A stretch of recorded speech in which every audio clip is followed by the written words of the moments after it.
property is also not level.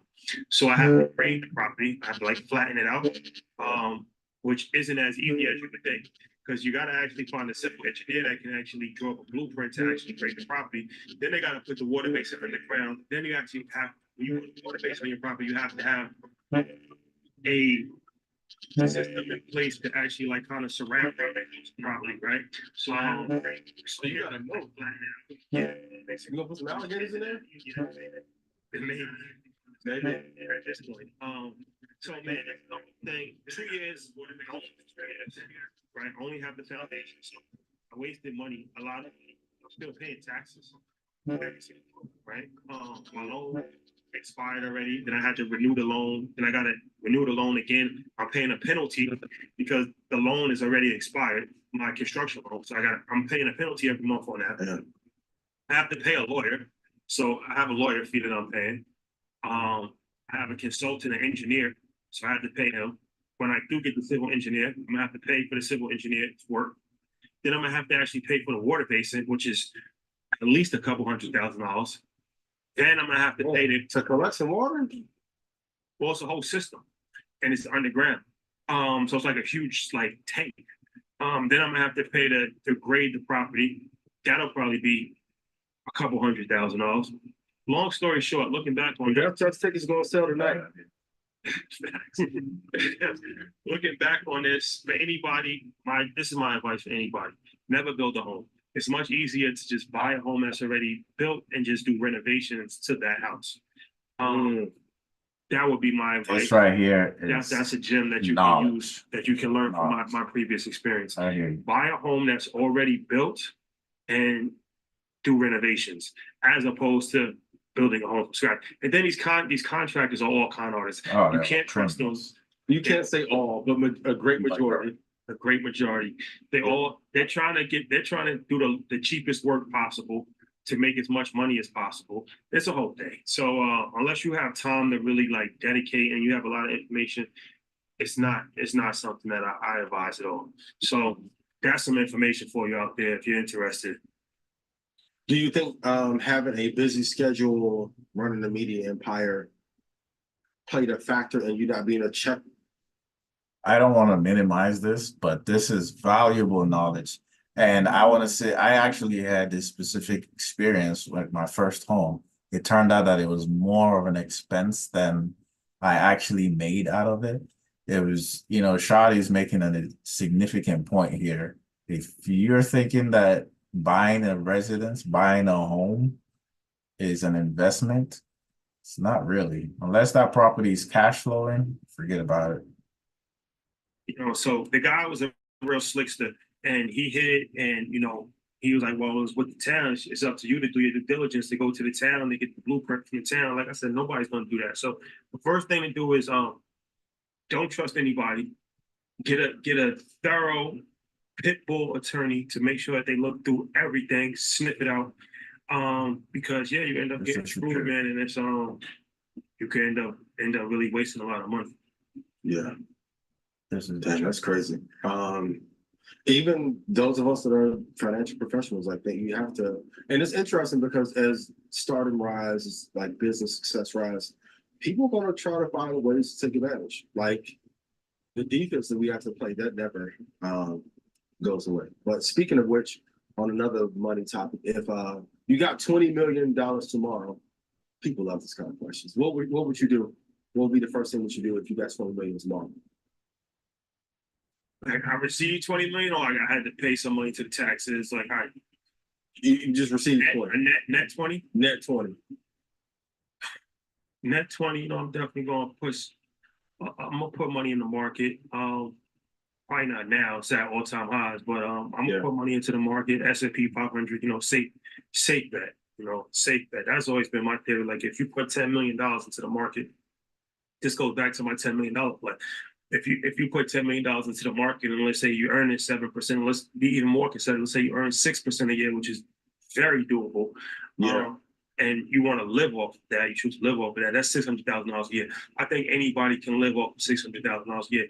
You might not be living like LeBron James and flying a private plane, but $600,000 a year should be more than enough for you to live comfortably off of, right? And you know what's so crazy is that, not the sidetrack, but remember that $500 date thing? So I was Yep. I was at dinner the other night with some pretty well known people in business and sports, and I was telling them about my situation as far as how I said the $500 date thing, and he was like, yeah, I asked him, I'm like, what's your first date like? How much do you spend? And he said 2,000. He was like 2,000. He was like, because I'm gonna get a bottle of wine that costs 1,500, and the meal costs 500. And so I say that to say everybody's lifestyle is different. It's important to understand what you're doing and your comfort zone and your perspective, right? But for me, I could live off of $500,000 a year, $600,000 a year. Yeah. Like I said, it's not like I can just do everything. But if I need to just bunker down, I could live off of that. So that's what I would do. I'll put like 10 million into the market. I will buy probably 2 properties in different places that I would like to live, maybe like New York and Miami. And then I will put the rest in, just the emergency fund. That's real quick, easy way to go about it. Real nice and real clean. You're not buying nobody no BBL? That's a different asset. It's an asset class that's appreciated. For sure. It's an appreciation on those. What's the most you ever spent on the date? You had the internet in a frenzy over that 500. I'm like, I don't know the most I ever spent on a date. Right. Come on now. I don't. I'm not even. I'm just here for a good time. I'm here. You're not calculating it. Yeah. Good time. Not a lot. Yeah, I need the media trainer. Very good, yo. But let me ask Every you. time I try and get you, boy. Let me ask you this, because I'm gonna go back to this, but I want to, before I forget. Why do some Black people make every excuse possible to justify their oppression? We put a post up a few days ago about Bob Johnson and how BT, when Roland Martin said that BT got undervalued and that they were getting a third less for their ads than MTV was getting for their ads, and how Ebony was getting way less than Esquire for an ad, and Ebony had more of a circulation than Esquire. So the first thing was like people was like, this is Black people, right? The first thing they're going to do is justify the situation like, well, MTV has more viewership. So, all right, well, they had similar viewership. Well, MTV has a demographic that's more likely to buy based on. Anyway, let me talk about the investment idea that you talked about. If you had $20 million, what would you do with it? I liked how he went with a safe bet, because at that point, when you have double-digit millions of dollars, what you really want to do is play defense, especially if you're not looking to make any risky investments or go into any new entrepreneurship venture. You want to put it into an ETF like the SPY, and just get you some passive income. At $20 million, you can get 6%, which is $600,000 annually. Anybody can live off of that in the conservative means. So yeah, I second that for sure. To even have enough information to know what you're talking about. We see it all the time. When you're at that position, you're not even going to have an opportunity to negotiate. That's what I'm saying. It doesn't even work. You're told what it's take it or leave it. And if you leave it, then your business is not going to be able to survive. If your business is built on advertising and you just boycott advertising, then you're not going to be able to survive. We talked about this at InvestFest. We've talked about this ad nauseum, but people still, we haven't gotten through to you guys yet. It's a Black company.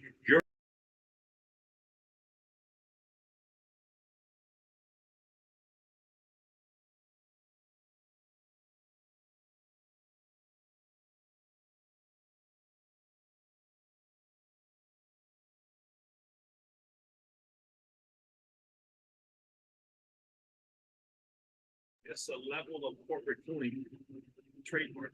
To being trademark this. It's a level of corporate cooning that is astonishing and embarrassing at every level. And it happens all the time. Every single time we do something, there's always somebody that's Black that's here to justify it. No matter what it is. Elon Musk says diversity and inclusion must not. I agree with him. Because technically the diversity was only going like, bro, shut up. you don't know what you're talking about, bro. You really don't. Like you're justifying your own oppression, and this is a major issue that we cannot get past. Like, I don't know if it's like Stockholm syndrome. I don't know what the fuck it is, but this shit is just mind blowing. Is it justification of oppression or lack of information and not having access to what really happens? Like we've dealt with it. We joke all the time about the not doing net 90, but that's after a company tried to pay us 90 days after they should have. And I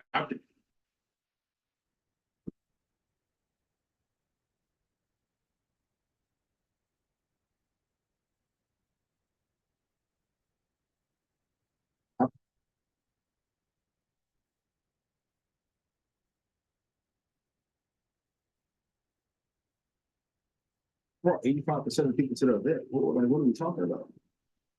But maybe it's not a justification of their oppression. Maybe it's a lack of information. And when people cannot change what is happening in the system, sometimes they just want fanfare on social media. I think that's more of it. What do you think? It's still dumb either way. It's a lack of education for sure. But I'm of the opinion if you're not educated on something, then you probably shouldn't speak. You definitely shouldn't speak as an expert. Like if you're not there's a lot of things in life that I'm not qualified to speak on, right? And I'll just not speak on it, or I'll have a soft opinion on it. I won't have a detailed expert opinion on something that I have no knowledge on at all. So it's one part of ignorance. But like I said, I also think that there's a justification. I also think that it's a cool mindset as well, because I just feel like there's a lot of Black people who just automatically think like it's just a weird dynamic. Like they think that they're inferior, and they think that no matter how much evidence do we have to show you that racism is real? How much evidence do we have to show you that discrimination when it comes to economics is real? They have redlining. They have a whole process in place to not sell Black people homes, to devalue. This happened to Troy. They appraised his house lower than every single person on the block. They was like, well, maybe you should have had a white family show your house. Like it will always be an excuse. For some people, it will always be an excuse. Yeah. Like, bro, you don't get it that it's not a level playing field. What are you talking about? And then it's the whole thing of well, why are we still asking for white people's money? Because we live in a society where 90% of the capital is controlled by white money. Yeah. So what the hell are you talking about? Success without doing business with white people. Yeah, it's stupid. That makes no sense. It's tough. And some people might say victim mentality is a fucking disease, bro. Yeah, I was telling the guy today, I never thought I would get this much hate giving free information away to our people, making our people money. I'm gonna keep it 1,000. Nobody at ARC is fucking with me. Shout out to Kathy, shout out to the entire team. Yo, if ARC gave the returns I gave, boy, she'd be the second coming of Jesus Christ. But sometimes in our community, after a while, the thing that's become fashionable to do becomes vilified. So I think we just have to have a decision to make. Like either we're going to support each other or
Democratic mayors are looking terrible right now, yo. I don't know. Okay, if I fly to Colombia and I have a meeting with the president of Colombia, then I come back here, have a press conference and explain why I'm giving the money away, and people in the Bronx and River Park and Midtown and Merchant Yonkers can't get money. Does that make me look good or bad? Well, he's blaming a lot of it on the I'm governor. actually reacting. So the governor has ultimate. The governor is the most powerful person in the state, right? That's the executive of the state. So the mayor has power, but the mayor has limited power. Yeah. What the governor says. Why don't you what the hop governor on and says watch really me and be goes. my only viewer? He's kind of passing the buck on this and saying that it's kind of out of his hand. It's up to the governor. So I'll take him at his word for this. And you'll have to hear from the governor to fully explain the situation. Okay. So that's the thing too, right? Are these black? Because you know they said like 7 of the top 10 cities, population wise, have black mayors. Like Chicago has a black mayor, New York has a black mayor. I think Philly has a black mayor. Houston has a black mayor. LA has a black mayor. Are they getting set up by white governor? Atlanta has a white mayor. Are they getting set up by white governors? Because all these governors are white, right? So is the idea to get the black mayor in, handcuff them, and make a fool of them? I think so. My grandmother told me she was in politics for 20-something years. Like anytime the leadership is black in a predominantly in a major city, the crisis is already.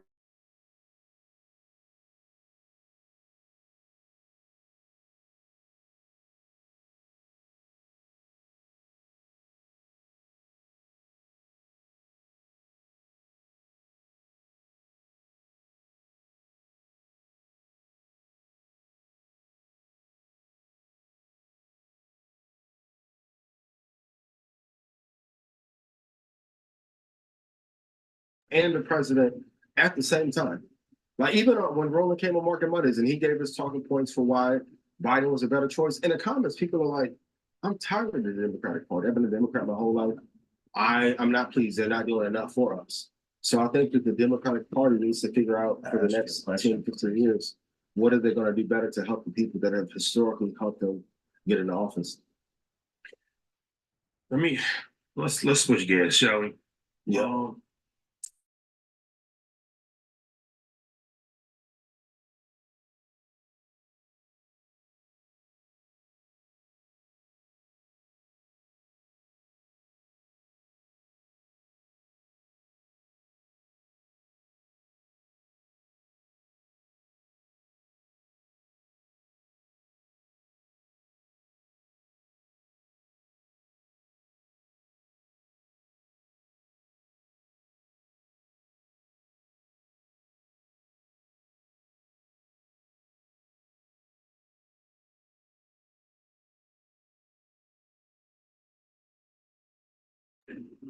And Larry Jackson. So if anybody doesn't know, Larry Jackson is a highly respected music man, executive. One of the best. Started a new venture, I believe it was Apple, I believe. Said he raised like $1 billion. And he's putting out music, putting out artists. And Sexy Red is under his umbrella. And she had an interesting take on it. So we'll play the video and we'll reconvene. Mike, cue up the video.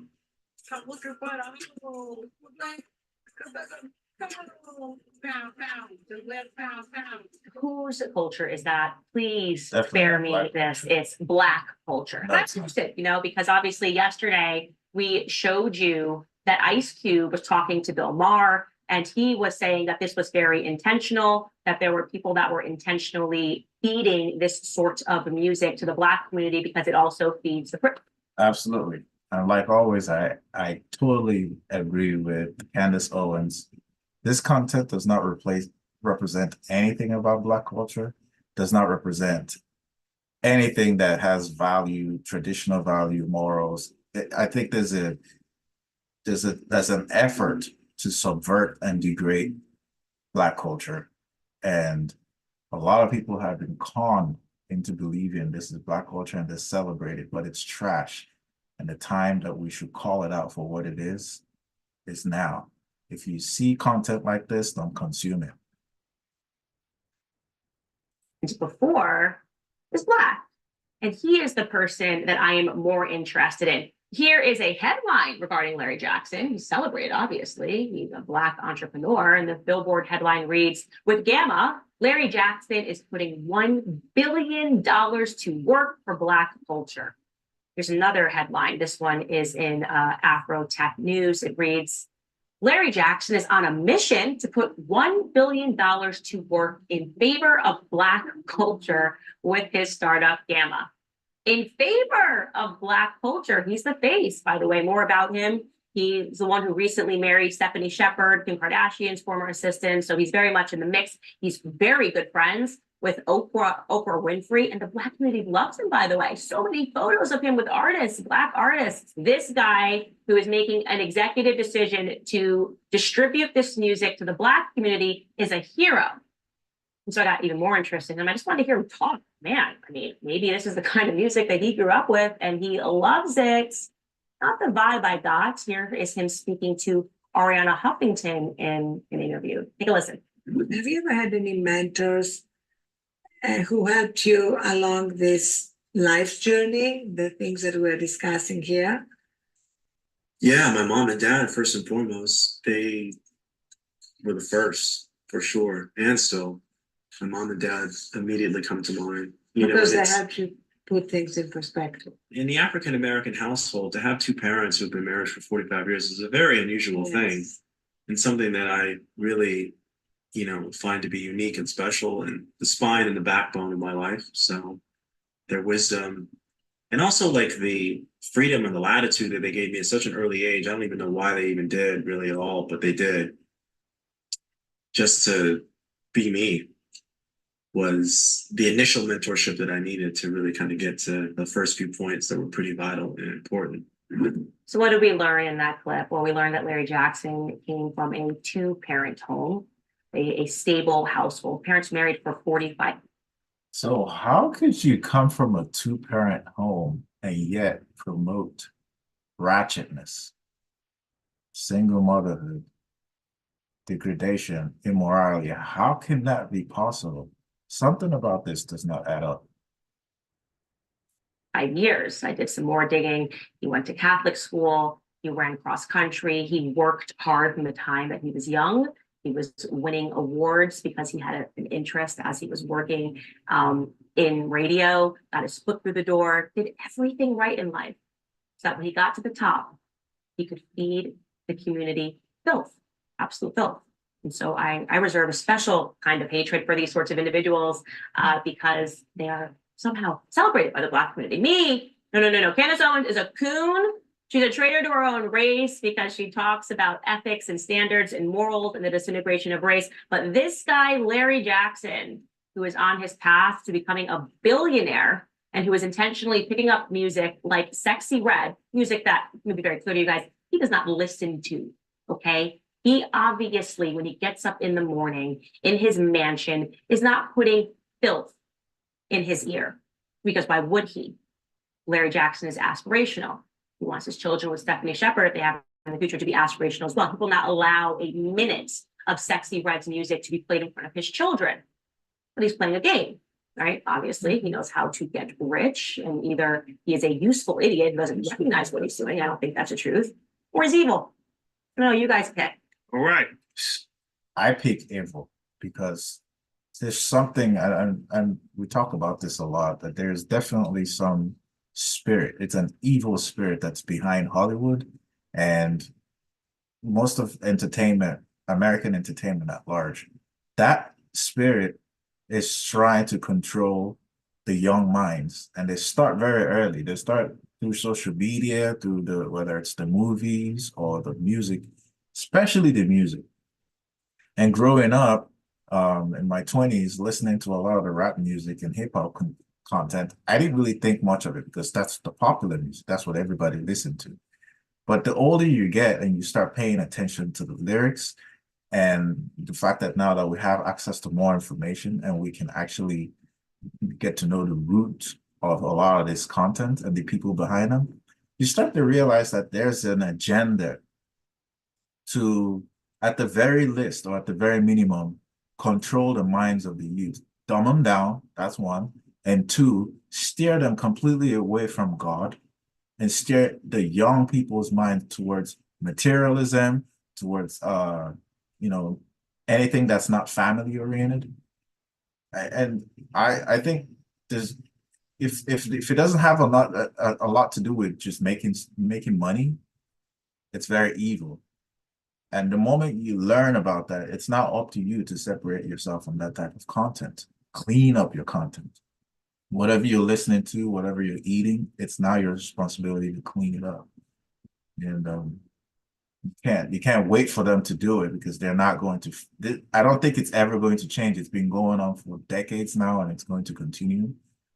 But we're responsible for not only cleaning up the stuff that we consume, but also being deliberate to present pure and clean and moral content to the next generation. So that was interesting. Candace is opinionated, if nothing else. That was interesting. That was interesting, right? So Facts. what's your thought? I'll let you go first on this. What's your thoughts on this situation? I think the music industry is doing what it always has done, and that's using our culture to push a negative image out to our community for their profit.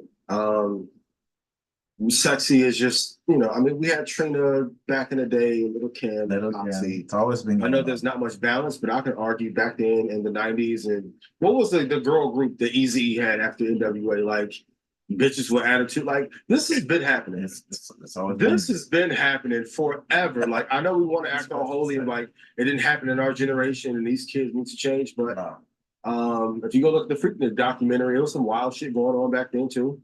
I think that the music industry realizes that we won't take a stand and will not boycott Degenerate music. certain things so we get a change, and they keep giving us different variations of the same garbage over and over again. I don't know if she'll have the same impact that she will maybe in 2 or 3 years, and it'll be somebody else that pops up. But do I think it's good for our culture? No. But if we're going to point blame at her for her behavior, why are we not pointing that same blame at Universal, Sony, Interscope, Larry Jackson? Shout out to all my music connects. Right. I don't want to cause any trouble for y'all, but we have to address the hierarchy up top and not the artists themselves. Yeah, they're just bottom feeders. Let's be real. Nobody's buying Rhapsody like we should. Nobody's supporting like Killer Mike just won a Grammy. Killer Mike's been dope since 2001. He's now at 40 something, finally getting recognition. Like if we support the artists that are cleaner, promote a positive message, there won't be room for a Pop Smoke, a Sexy Red, a Ice Spice, Lotto. But the truth is, like, Pop Smoke. I want to put Pop Smoke in there. Rest in peace. Amazing drill artist. Shoddy, really? I'll put him, Von, Dirk. They're all in the same bucket. They're all the same. Shoddy. Pop Smoke was very talented. So he made a lot. I'm not saying he's not talented. I'm talking about the imagery that's being promoted in the community. Well, so her thing was about Larry Jackson, right? And she's kind of blaming him as. Notice how this topic is very touchy for us because music touches people in a very special way. It's almost very spiritual. And so when you talk about music in general, hip hop in general, and how degenerate the content is, if you somehow mention an artist that someone is in love with or they care about, it's a very touchy subject. People will fight for their favorite artist. Doesn't change the point. And the general point is, this is degenerate music. We as a culture, we refuse to elevate good music, the Kirk Franklins of the world and the Donnie McClurkin. And, there's a lot of them out there that put out positive, clean, respectable content. We don't patronize those guys, or they're not as popular as the garbage. Somebody that's obviously highly intelligent, comes from a good family. You would assume that it's crazy because, we know a music guy, right? We know a lot of music guys, but one of our music friends, he said something that was very interesting to us. And he said this years ago. We had lunch, me and Trey had lunch with him, and he's a music executive, like highly respected music executive. So he was saying that, black guy, he was saying that he doesn't let his kids listen to rap. I don't blame him. Smart man. And he said the reason is that white kids, when they listen to rap, they know it's entertainment. Like they know it's like watching an NBA game. Video game. Yeah, you watch Yeah. it, you consume it, you laugh, you have some fun, and then you go about your day. He said black kids watch it and they think that that's an occupation, career path, right? Yeah. So he was saying that he didn't want his kids to even consume it because the way that black people consume the music is totally different than the way white people consume it. And that's a new take for me because I actually never knew that. This is the first for me. And it makes total sense because just black kids consuming black artists, they see these artists as role models and they imagine they can see themselves in these artists and they aspire to be them. The white kids, on the other hand, it's just entertainment. They don't identify. They laugh and they dance to it and they move right along. And that's why it's even more important that Black guardians and people who are in charge of Black kids deliberate with the content that they allow Black children to consume. I said something on Instagram a while back that caused some controversy, and I pretty much said that the state of female rap is embarrassing. It's unoriginal. Everybody sounds the same. It's over sexualized, and it's terrible imagery for our daughters. You got vilified for that? Yeah, because a lot of people were saying, well, what about male rap? Well, we've been talking about male rap forever. So Forever, yeah. I've always said that 90% of male rap is ignorant and harmful. I've said that but the conversation wasn't about male rap, it was about female rap. Because female rap is extremely harmful and detrimental. And look, I'm one of these people that I'm a very liberal person when it comes to your own personal choices. You could be gay, you could be bisexual. I don't care. I don't care about any about that. If you're a good person, you're a good person, right? I'm a very liberal person when it comes to social issues. But I will say this, I was talking to Kenny Burke. This is a second sexual revolution that we're actually having. The first sexual revolution happened in like the 60s when women start burning their bras and stuff like that, the whole hippie movement. This is a second sexual revolution where every single girl is bisexual. What Drake said, like girls like girls where I'm from. If you're not, then now you're the rarity, right? So look, there's nothing wrong with that. But when every single person is doing that, now you start to say, okay, is this a lifestyle that you really have chosen for yourself, or is it just so much peer pressure and just so much imagery that you're just doing something that you just think is a cool thing to do, right? It's the same thing with drugs, right? Mm-hmm. It's everybody just popping Molly and prescription medication, like, you know what I'm saying? So it's like a lot of the imagery that women put out is harmful, it's detrimental. Yeah, just to speak to that, this is a valid point. I think that it's just that these kids are following trends. They're seeing what's cool on social media. They're seeing what's cool on entertainment. Every kid does that. Every teenager around that age, that puberty age, you're trying to decide your identity. And a lot of times you take your identity or you model your identity from the entertainment that you consume. You know, I remember when smoking cigarettes used to be cool and everybody smoked cigarettes because it made you look cool. But then you grow older and you realize that one, it's not good for you, it's bad for your health, and two, it doesn't actually make you cool, it makes you stink. And so you make the decision to distance yourself from it. And I think it's just the same pattern. And this is why the entertainment industry did target this specific demographic at a very young age. And Shawty's talking about a sexual revolution. I don't think that it's actually a second sexual revolution. I think this has always been going on, dating back in time. I think that there's, pop culture influences people.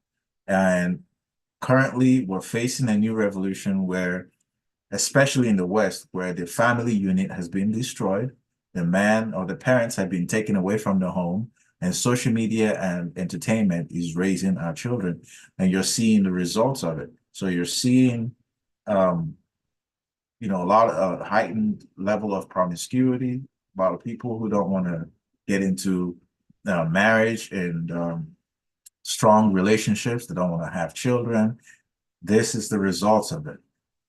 Now more than ever, people who on the conservative sides need to get louder. We need to speak out and promote the traditional values that we believe in now more than ever.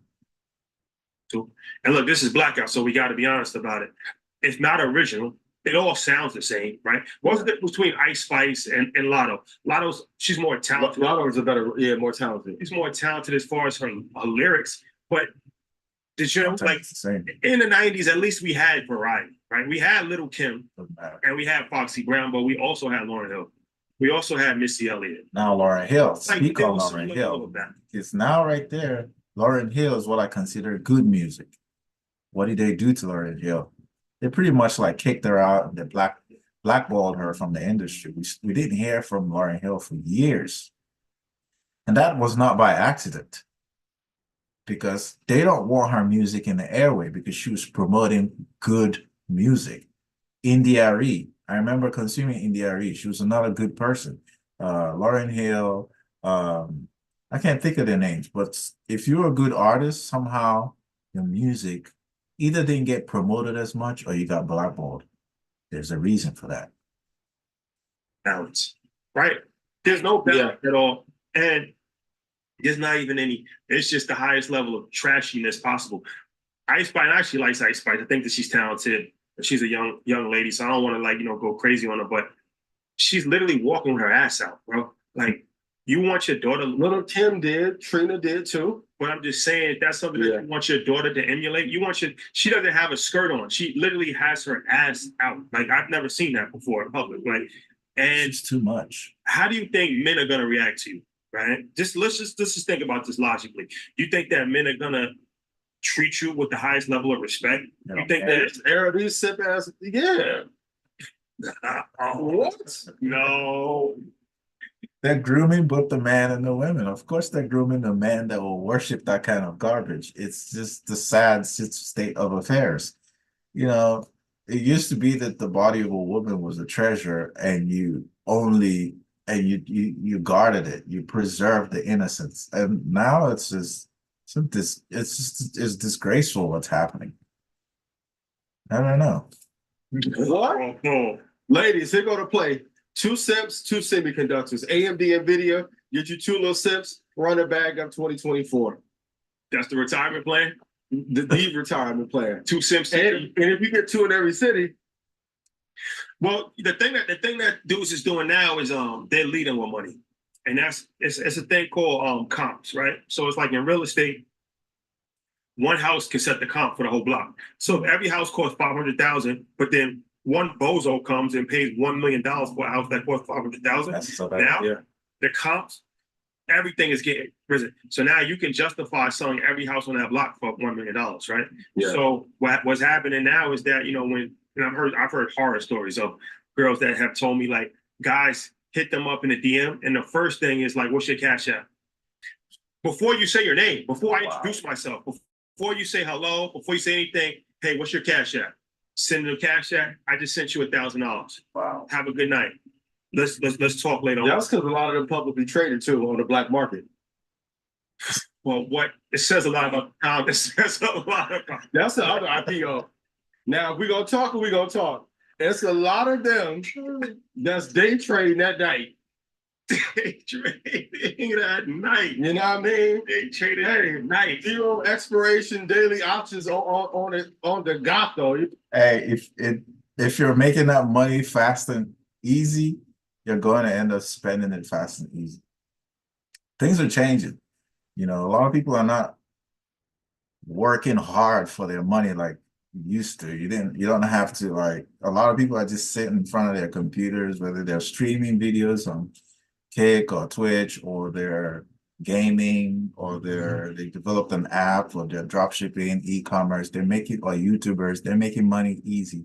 And the thing about making money easy where you don't have to sweat for it is you're gonna end up spending it easily.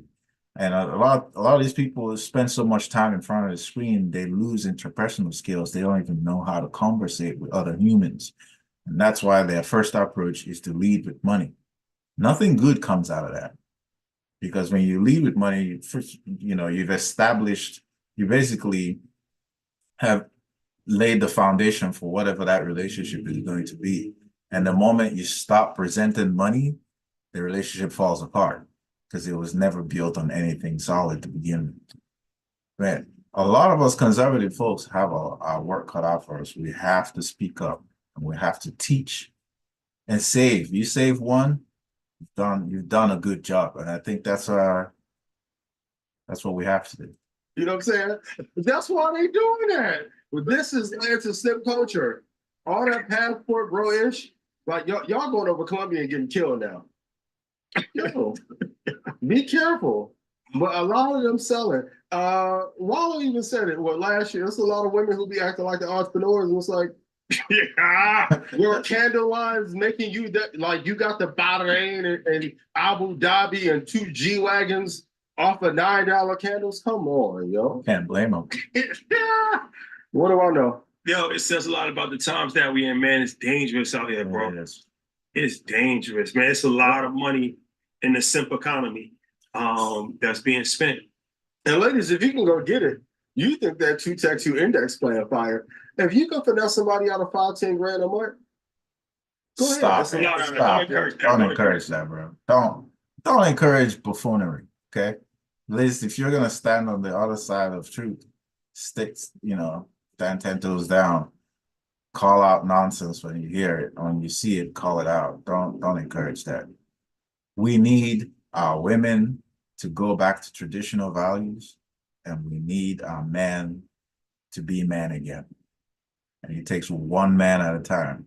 If we can reach one, if we can reach even one, we made a difference. Matters. Yeah, don't encourage that. If these motherfuckers are dumb enough to talk crazy to me about AMD and Nvidia, I'll call China and Evergrande falling 80 weeks ago. Square. You a square. You a square. I'll go to Mexico because I got a place there. I got bitches in real life. I don't need to be no passport, bro. That's y'all. And a lot of y'all eating with money because pound town, yay. Hey, step your dick game up. Step your money game up, your confidence game, your dick game. Stop talking to me, yo. What are you talking about? Blackout. Give them all that if you fucking do it. Blackout hour. Ladies, yes or no? Yes or no. Yeah, and went off. I ain't telling you what I'm telling you what I live, yo. Come on. Come on. For all my married folks, the bigger the ring, is the marriage better or no? It's the same thing. Got nothing to do No with the ring, trials. brother. Like I've had amazing dates. Got nothing to do with the ring, bro. Straight up. Any man who's going out there wasting money on a piece of item to represent marriage or wedding is stupid, because you have to understand that there's a lot that goes into a marriage that's got nothing to do with a ring.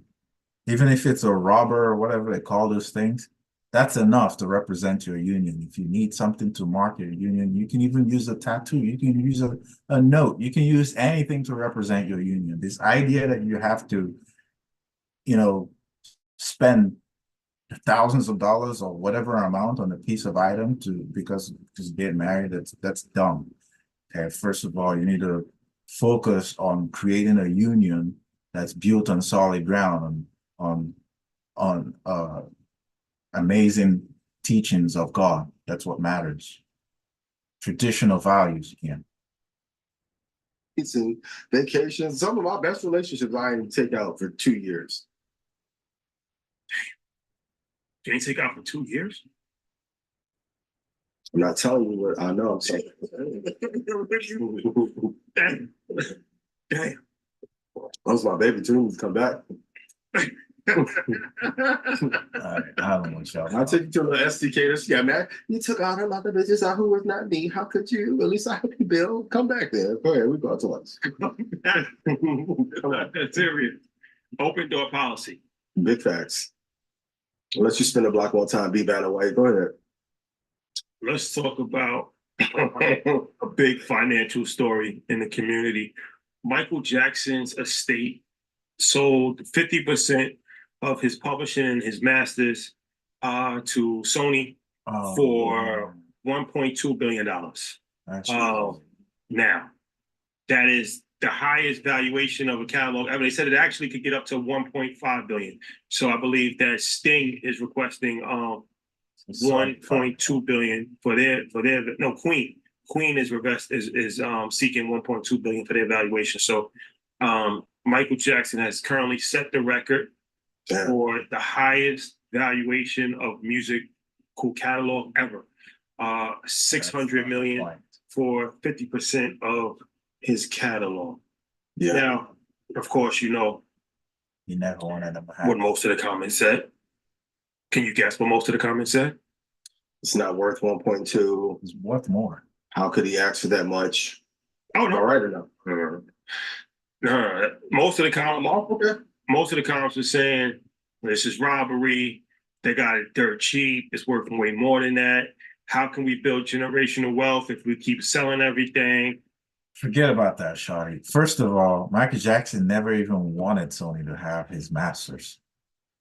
His final event in 2009, he stood in front of a large crowd and he told them that he got his masters back. He was ahead of them. And then a few months later, he's dead.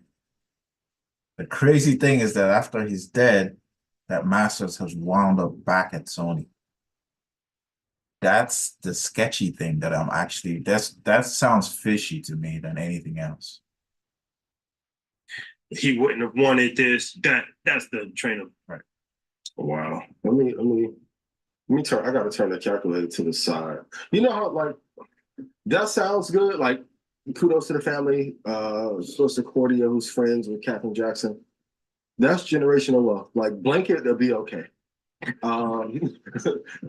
Tito and everybody else will be okay. Marlon will be okay off of 1.2. Like what? At some point, we have to learn to sell at the right time.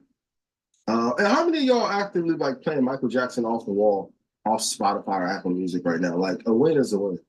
A win is a win. And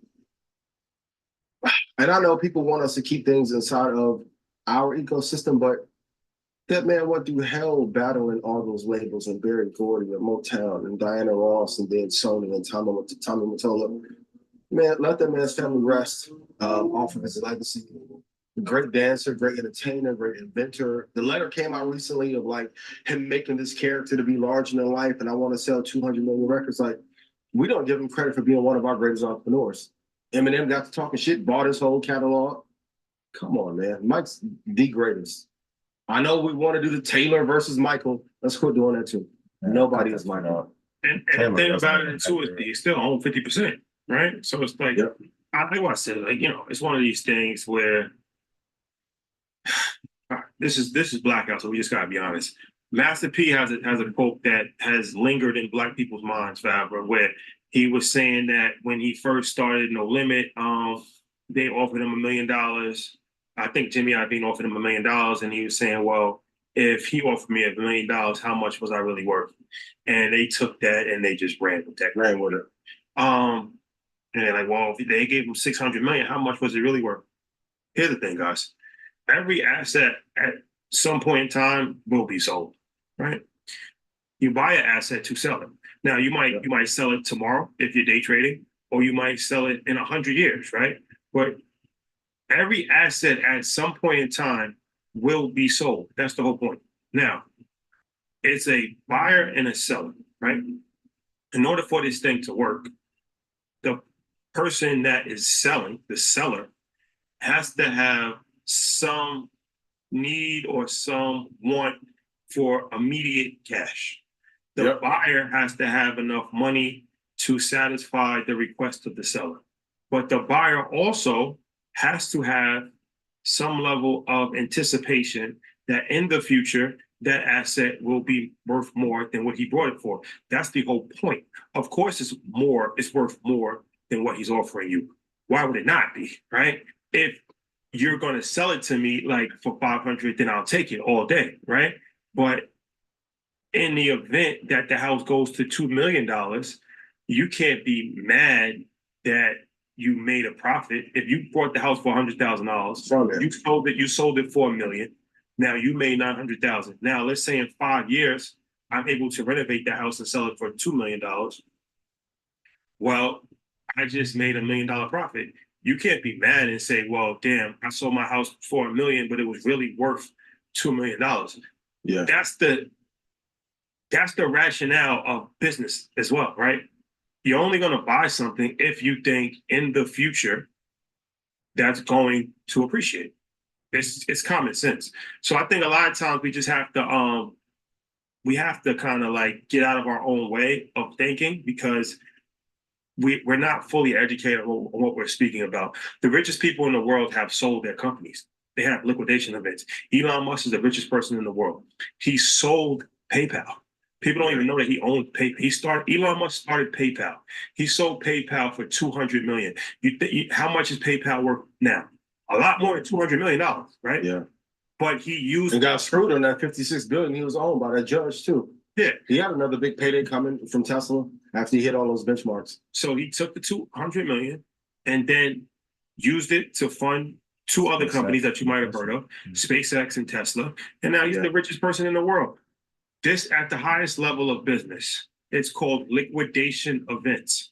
Now, not to say that every single time that you sell a company, you're going to make a brilliant decision. You can get screwed if you're uneducated or that's what life is, right? But we got to get out of this thing of like, man, we could never sell. What are you doing it for if you can't make money from it? Yeah. So it could be a lifestyle event. You don't have to. Honest. You don't have to sell it. It could be a lifestyle business. It's just an option. It's just an exit. It's not mandatory. So while I agree with Shadi on his point, I also have to disagree on the point that that's the only reason why you get into business. Some people get into business to create a family property, a family legacy. Sam Walton didn't create Walmart so he can sell it. It's been in his family. It's still in his family since he's been long after his death. So yeah, it's not the only way or the only reason why you go into business.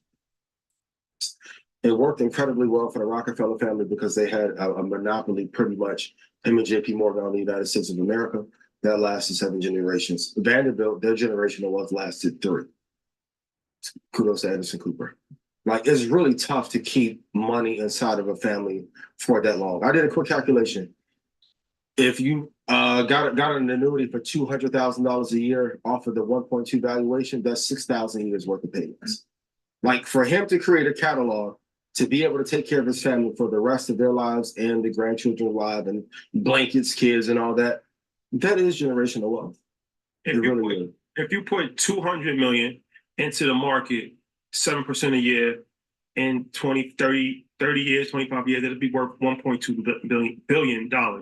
What are we talking about? And you still own 50% of the catalog. Who knows how much music is going to appreciate over the course of time? Maybe it skyrockets, maybe it doesn't. I don't know. Maybe the way BlackRock is being a market maker for everything and buying up every catalog on earth, it's going to be worth something. Absolutely.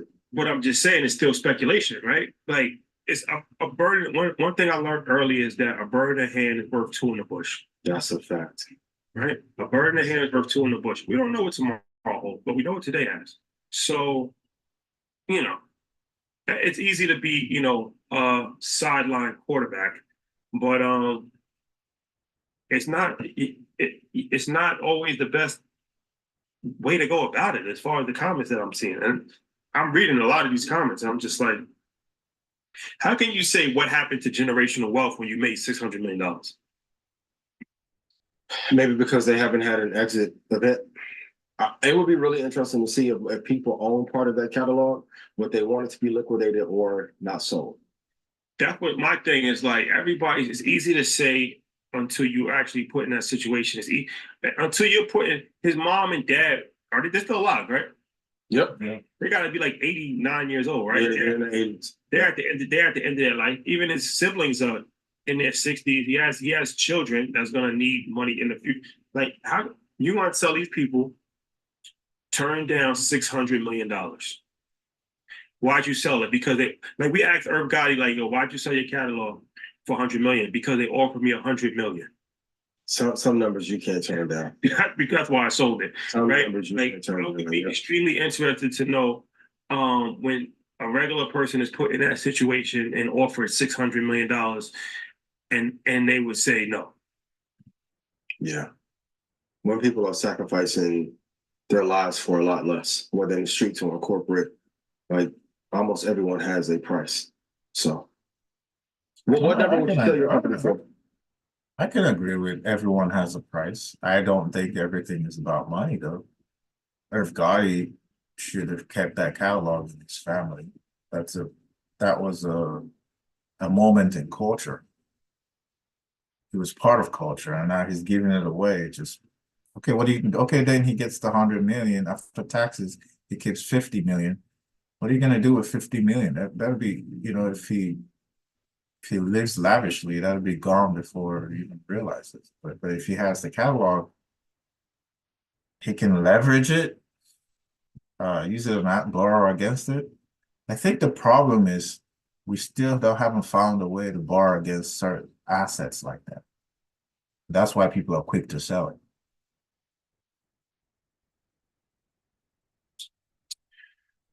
UTA, y'all amazing. You said what? UTA, y'all amazing. 3-second pause. I'm getting it. You gotta come with a number. You gotta come with a number.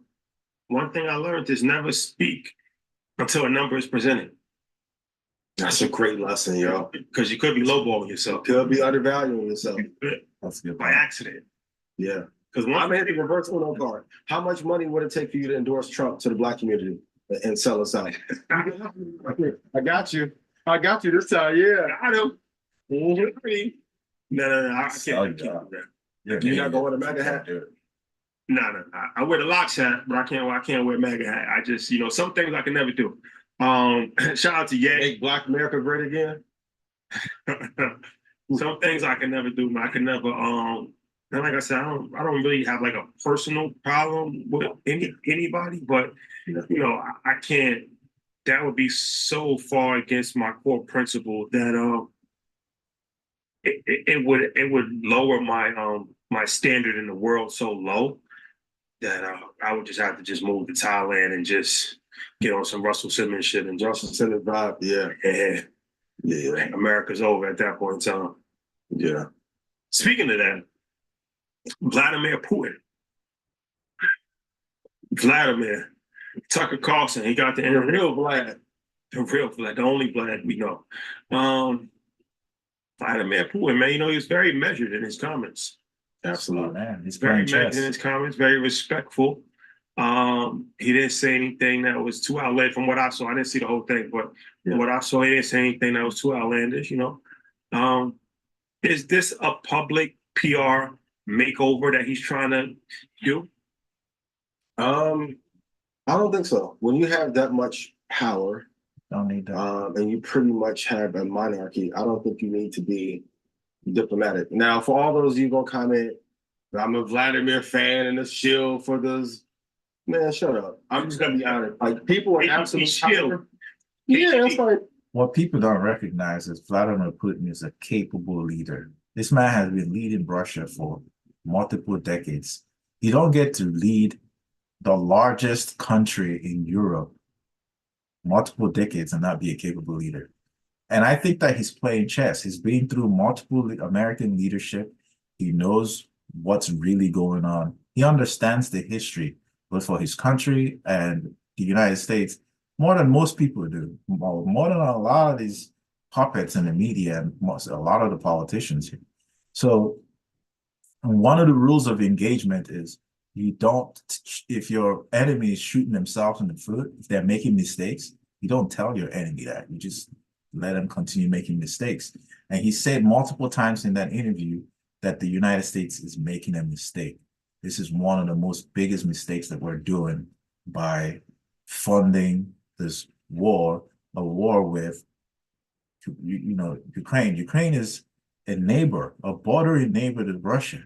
They know each other for decades, for centuries even. So we shouldn't be meddling with that war. Because long after the American leadership is gone and even Putin is gone, that relationship is going to exist. Most Ukrainians are Russians. So we don't have any business over there. So I think that Putin's a smart man. He knows what he's doing. if you have absolute power and you also are a warrior, The ones that I know that are truly the most violent are the most calm people that you'll meet until it's time for things to go crazy. But I think you told a lot of truth about the US destroying the dollar. I've been talking about BRICS for 2.5 years. No one's really talking about how the Chinese yuan is being used to buy oil now. The world is tired of our shit trying to be a bully, and we're not as strong as we used to be. So I do think the commentary was definitely measured. And kudos to Tucker Carlson for doing the interview, getting the interview.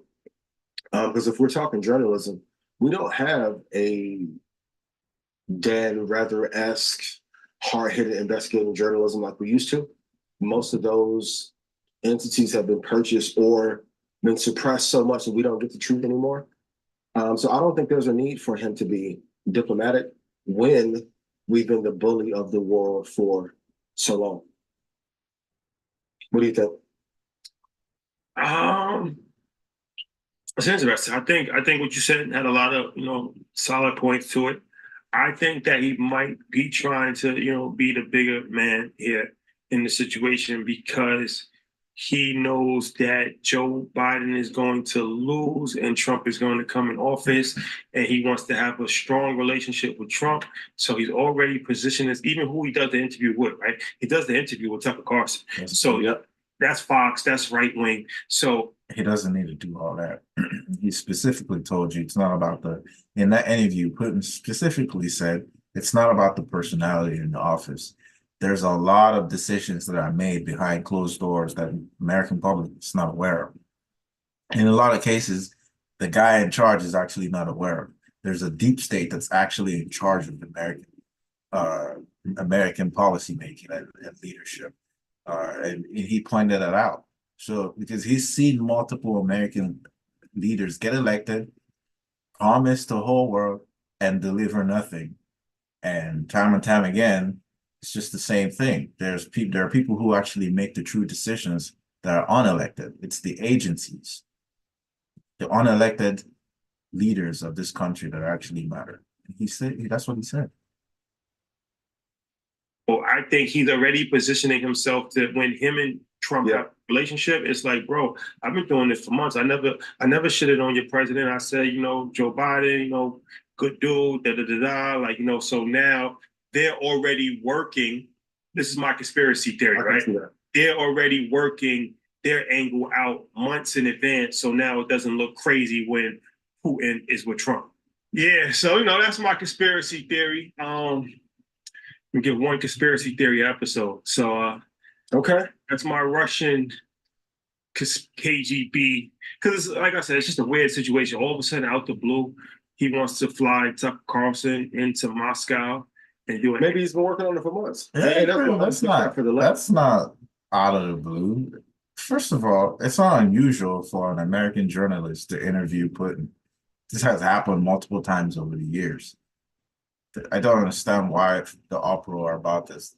Yeah, I think the only reason why this made headlines and it went viral like it did is because we're presently at a war, in an indirect war with Russia.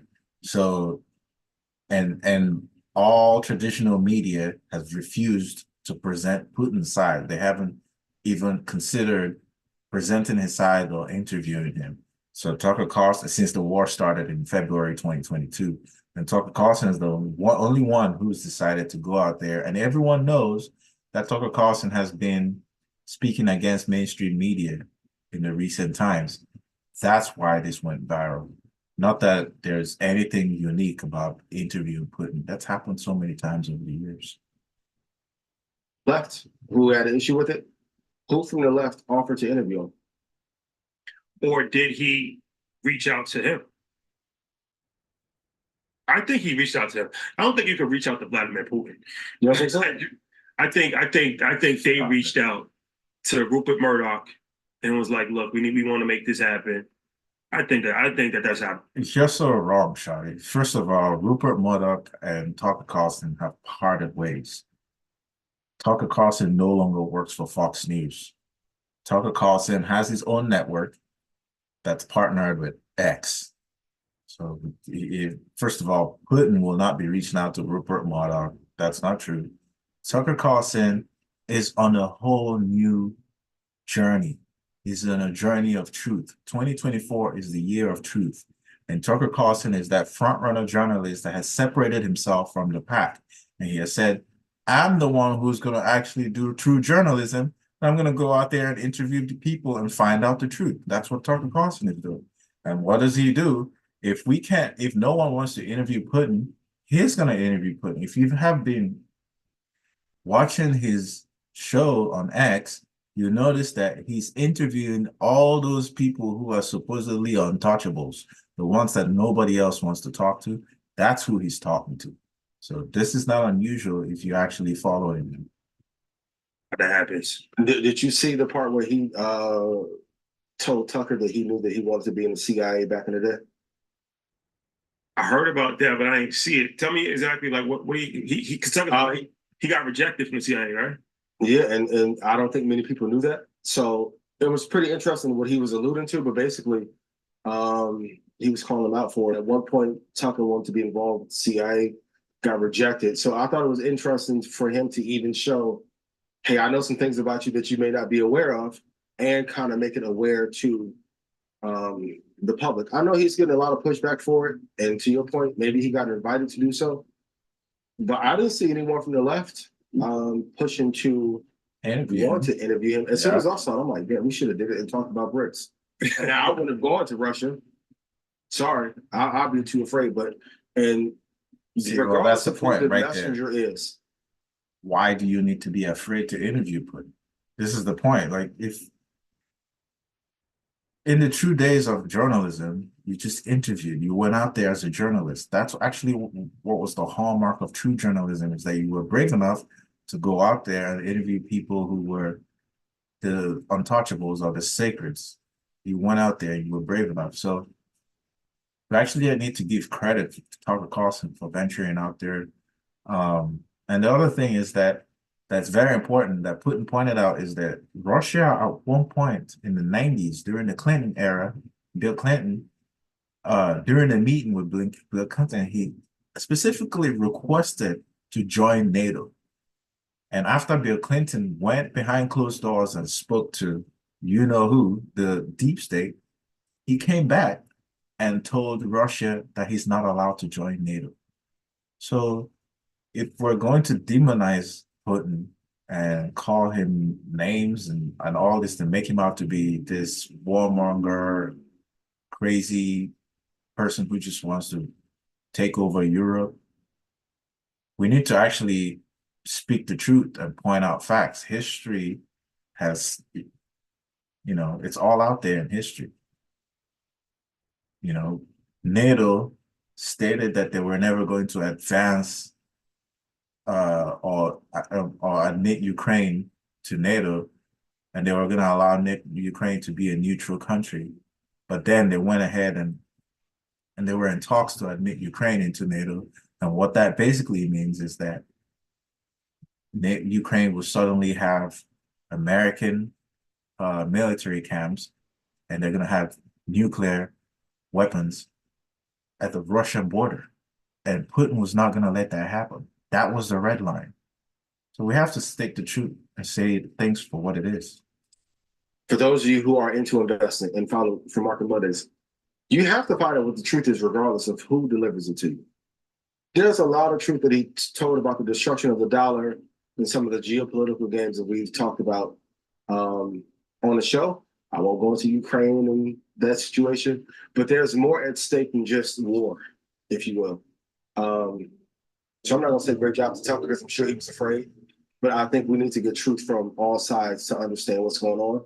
And I think America has the biggest propaganda. Like when we go to other countries, the way that they report the news is dramatically different than how we report. It's like SportsCenter almost. Everything is overhyped. Everything has an angle. There's not much journalism involved anymore.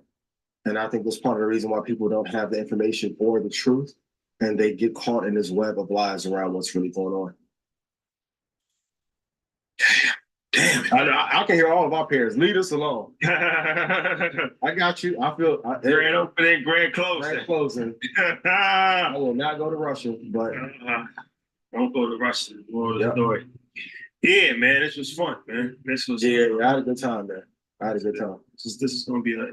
So you said you would buy a BBL, 2.5, you'll endorse Trump. What else? Well, let's give us some propaganda. 2.5 trillion. 2.5 trillion. No. No. We touched on a lot of good topics, man. I feel like this is it's needed. It's needed. It's therapy session that kind of get the real out there, you know? Sometimes you gotta take the sensory off and you just gotta be honest with the people.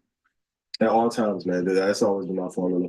I'll put in the comments what you want us to talk about next week. If you have any questions, I appreciate you guys so much for being here this week. Fellas, I was not on my Derek Jackson thing, but if you lead with money, you leading with the wrong part. On Valentine's, that's a message for Valentine's Day. Big facts. Big facts. But love. And then for those of y'all who found out y'all got cheated on today, I'm sorry. Charge it to the game. You got to charge it to the game or investigate better. Damn. A good lesson is to ask somebody like who, if they can pick one person to be with in the world, who would it be? And just be quiet. If it ain't you, you got to circle around until you find a person that wants you. Damn it.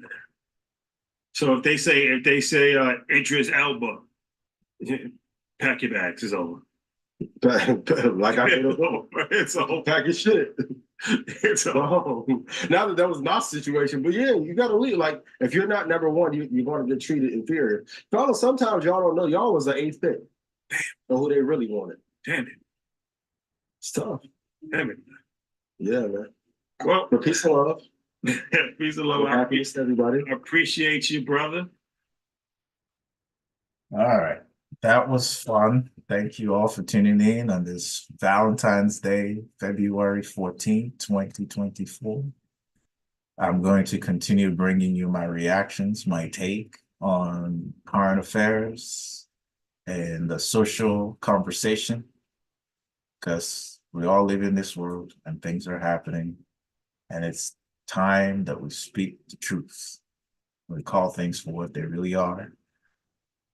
And if you're a conservative out there, if you believe in traditional values, it's now up to you to speak the truth and clean up the content that you consume. Invest, work hard on your family, on your spiritual life, on your finances, and believe in you.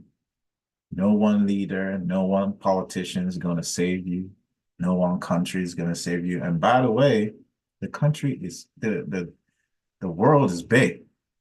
It's bigger than your geographical location. Think big.